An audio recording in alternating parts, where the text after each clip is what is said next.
Hi friends, welcome to my channel. ఈరోజు మీకోసం ఒక మంచి వెహికల్ తీసుకోవడం జరిగింది. ఈ వెహికల్ వచ్చేసి హోండా VRV కార్. ఈ కార్ మాత్రం గుడ్ కండిషన్లో ఉంది. ఎలాంటి రిపేర్లు అంటూ ఏమి లేవు. దీని మోడల్ చూసుకున్నట్లయితే 2018 మోడల్. దీని రిజిస్ట్రేషన్ అయితే 2018 నవంబర్లో అవ్వడం జరిగింది.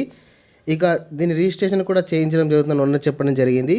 దీన్ని తీసుకున్న తర్వాత లెదర్ సీట్స్ ఉన్నాయి, డిజిటల్ మ్యూజిక్ సిస్టమ్ ఉంది, పవర్ స్టీరింగ్, పవర్ విండోస్ నడుస్తుంది, ఏసీ మాత్రం ఫుల్ వర్కింగ్లో ఉంది, బ్యాక్ పార్కింగ్ కెమెరా కూడా ఉంది. టైర్ విషయానికి వస్తే 50 to 60% వరకు నీట్గా ఉన్నాయి. ఇంజన్ కండిషన్ అయితే వెరీ గుడ్ కండిషన్ అని చెప్పవచ్చు. క్రాచెస్ అంటూ చిన్న చిన్న క్రాచెస్ ఉన్నాయి, పెద్ద పెద్ద క్రాచెస్ అంటూ ఏమీ లేవు. నాన్ యాక్సిడెంటబుల్ కార్ ఇది. ఇక దీనికి ఫైనల్స్ అంటూ ఉంది, ఇన్సూరెన్స్ అయితే వ్యాలిడిటీ ఉంది, ఫైనల్స్ అంటూ ఏమీ లేదు. ఈ కార్ మీకు నచ్చినట్టు డిస్క్రిప్షన్లో వెబ్సైట్ ఇస్తాను, సంప్రదించగలరు. దీని కొనని చెప్పిన ధర కేవలం 5 లక్షల రూపాయలు మాత్రమే. ఇది ఫిక్స్ ప్రైజ్ ఏమీ కాదు, ఇంకా బార్గెన్ చేసి తగ్గించే అవకాశాలు చాలా వరకు ఉన్నాయి. ఈ కార్ మీకు నచ్చినట్టు డిస్క్రిప్షన్లో వెబ్సైట్ ఇస్తాను, సంప్రదించగలరు. మరిన్ని సెకండ్ వెహికల్స్ కోసం మన ఛానల్ సబ్స్క్రైబ్ చేసుకొని వీడియోకి మాత్రం లైక్ కొట్టండి.